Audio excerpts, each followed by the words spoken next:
வேணுமோ நம்ம போகிற திசைகள் எல்லா திசையும் 4 திசைக்குமே நம்ம சப்போர்ட் பண்ணுறோம். கிழக்கு வந்து எல்லாமே கிழக்கு நோக்கியே தான் நின்றுட்டுருக்காங்க.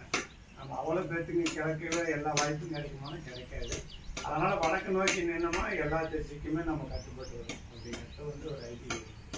அதனால் ஒரு திசையில் போனால் மட்டும் சப்போர்ட் பண்ணோம். சில பேர் பார்த்தா கிழக்கு தான் வீடு வேணுமாங்க, வந்து வடக்கு தான் வேணுமாங்க. அதனால் நம்ம வடக்கு நோக்கி எந்த காரியத்தை செஞ்சாலும் நம்ம 4 திசைக்குமே நமக்கு சப்போர்ட் பண்ணுவோம் அப்படின்னு. வடக்கு நோக்கினா கிழக்கு மட்டும் தான் சப்போர்ட் பண்ணுவோம். ஆனால் வடக்கு நோக்கி நின்னீங்கன்னா 3 திசையுமே நமக்கு சப்போர்ட் பண்ணும். அதனால் சாமிக்கு போட கூட நீங்கள் வடக்கு நோக்கி கூட கும்பிட்டு கூட உங்களுக்கு 3 திசையிலையும் மேற்கொண்டு சப்போர்ட் பண்ணும்.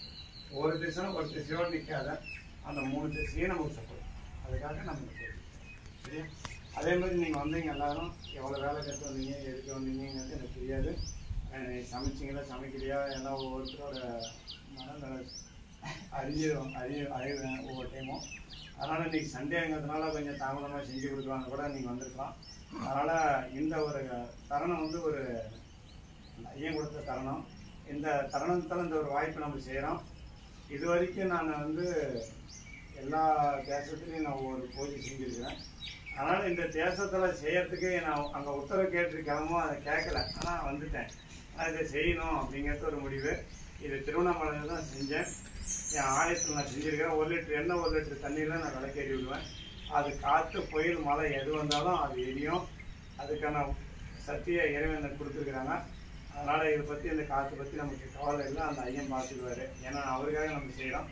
அதனால் இந்த காரியம் வந்து இங்கே எல்லா காரியம் நல்ல மாதிரியே நடக்கணும். அடுத்தடுத்த காரியங்கள் நம்ம இந்த இடத்துல வந்து இந்த ஒரு வாய்ப்பை நமக்கு பயன்படுத்தி கொடுத்துருக்காங்க. அந்த இறைவனுக்கு நன்றி சொல்லிக்கிட்டு, உங்களோட முதல் தெய்வம் தாய் தகப்பன், 2வது நம்ம முன்னோர்கள், 3வது நம்ம குலதெய்வம். அப்படி போகலாம். ஃபஸ்ட்டு குலதெய்வத்தை எடுத்துக்கலாம், அடுத்து தாய் தகப்பன் எடுத்துக்கலாம், அடுத்து முன்னோர் எடுத்துக்கலாம். இப்படியும் போகலாம். ஏன்னா அவங்க வகையராக வந்தீங்க.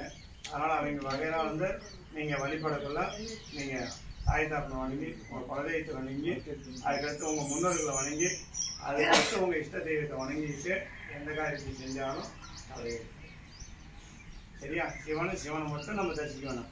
சிவனோட நம்ம குலதெய்வத்தை தரிசனம் செஞ்சுக்கிட்டு தாய் தகப்பனை நினச்சிங்க, முன்னோர்கள் நினச்சிங்க, அடுத்து இவரை நினச்சிங்க. அப்போ எல்லாரும் உங்களுக்கு 4 திசையில் இருக்கிறீங்களா சப்போர்ட்டும். ஒரு மூலை குலதெய்வம், ஒரு மூலை தாய் தகப்பன், ஒரு பக்கம் முன்னோர்கள், ஒரு பக்கம் சிவன். அப்போ 4 திசையும் நம்ம நடுவில் நின்று 5 தீபத்தையும் நம்ம வழிபடலாம் அப்படிங்கிறது இருக்குது. அதுக்கான பூஜையை நம்ம செஞ்சுருக்கோம். சரியா. இந்த கோயில் நல்லா அடுத்தடுத்த லெவலுக்கு போகணுங்கிறது தான் எங்களோட நோக்கம். எத்தனையோ பூஜைகள் இருந்தாலும் இந்த ஊருக்கு இந்த பூஜை செய்யறதுக்கு அந்த இறைவன் நம்மளை எழுதி வச்சிருக்கிறாருன்னா அதுக்கு நம்ம கடமைப்பட்டுக்கிறோம்.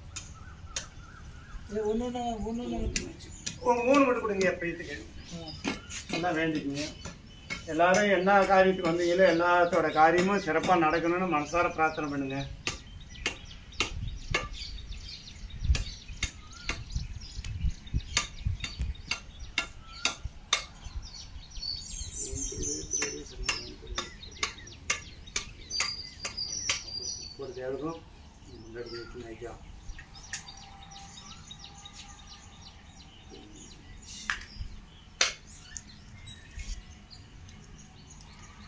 கொடுங்க இல்லையா. வாங்கம்மா வாங்க, எல்லாரும் வாங்க. பக்கத்தில் டக்கு டக்குன்னு முடியணும். எல்லாரும் தருங்க. எல்லாத்து காரியம் நேரம் இருக்கட்டும். எனக்காக எந்த காரியம் செய்யலை, எல்லாம் உங்க கண் முன்னாடியே நடக்குது. அப்படியே இருங்க, தொடாதீங்க. அடுத்த இளநீக்கு கொடுக்குறேன்.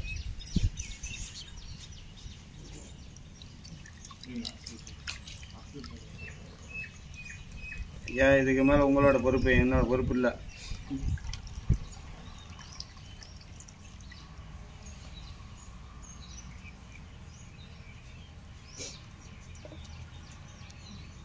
யாரா தொழிலையோ தொட்டுங்க, யாரா தொழிலே தொட்டுங்க, யாரா தொழிலே தொட்டுங்க.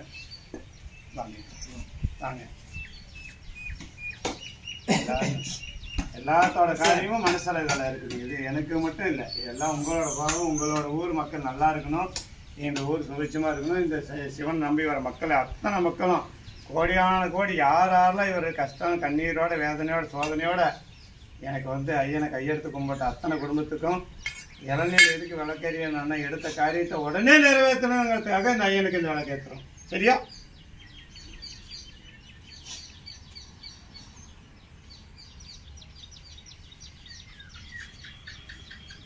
எல்லா காரியம் நிறைவேற்றிக்கிறேன்னு சொல்லிட்டாருப்பா. நான் சொல்லடா, அந்த ஐயனே சொல்லிட்டாரு. நீ ஏன்டா கவலைப்படுற, நானே நிறைவேற்றிக்கிறேன். ஓகே, இறைவன் இன்னைக்கு கொடுத்தது அவ்வளோதான். அம்பாளுக்கு ஒன்று, சிவனுக்கு ஒன்று, 2 மட்டும் பயன்படுத்திக்கிட்டாரு. அம்பாளுக்கு ஒன்று, சிவனுக்கு ஒன்று, எங்க 2க்கு 2 போதுன்ட்டாரு. சரியா? அவ்வளோ சொல்லிட்டாரு, இவ்வளோ தாண்டாரு. அப்ப என்ன பண்ணிட்டாரு, 2 இளநிக்கு மட்டும்தான் அவர் இறைவன் நமக்கு வழிவகுத்து கொடுத்துருக்காரு. அவர் ஏற்றது அவ்வளோதான். இந்த அளவு இப்போ வழிஞ்சிருச்சா, அவர் மனசு நிறைஞ்சிருச்சு, அவரும் ஓகேன்னு சொல்லிட்டாரு. அவ்வளோதான். வந்த காரியம் எல்லாமே சிறப்பாக இருக்கும். எல்லா மக்களுக்கும் சிறப்பாக மங்களகரமான செய்திகளெல்லாம் நடக்கட்டும். இந்த ஞாயிற்றுக்கிழமை பௌர்ணமி தினத்தில், ஆடி பௌர்ணமி, விவசாயத்துக்கு நெல் கதிர்கள் அதிகமான மணிகள் சேகரிக்கணும் அப்படிங்கிறதுக்கும் இந்த ஆடி மாதத்தோட அம்மனுக்கு கூழ் வாத்துவாங்க. ரொம்ப உஷ்ணமாக இருக்கும், ரொம்ப இதாக இருக்கும், ஆக்ரோஷமாக இருப்பாங்க. அந்த அம்பாளுக்கு ஒவ்வொரு ஊர்லேயும் இந்த ஆடி மாதம் 30மே அங்கங்கே ஏரியாவில் கூழ் ஊற்று வழக்கம்.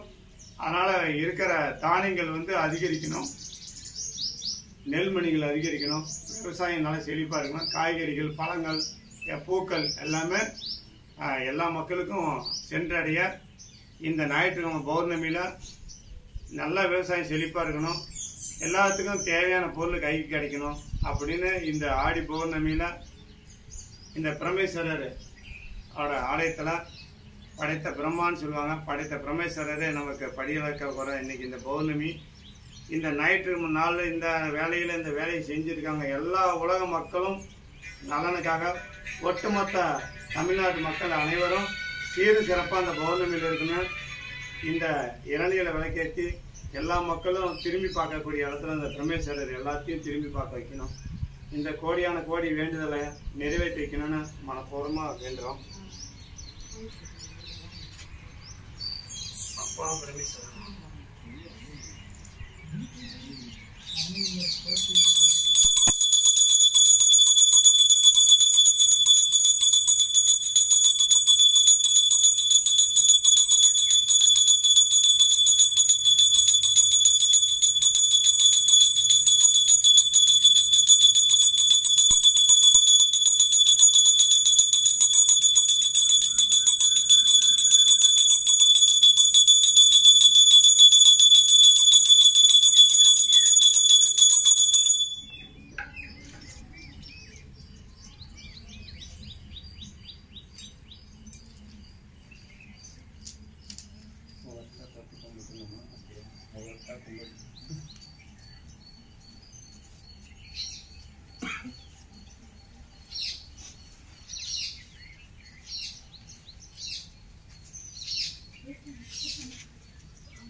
எல்லாரும் தொட்டு கொடுங்க. வந்தீங்க விபதி குங்குமம் கூட வச்சு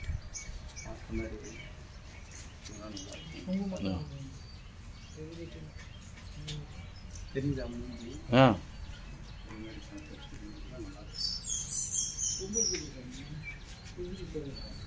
வீடியோ தான் எடுக்கிறேன் சாமி.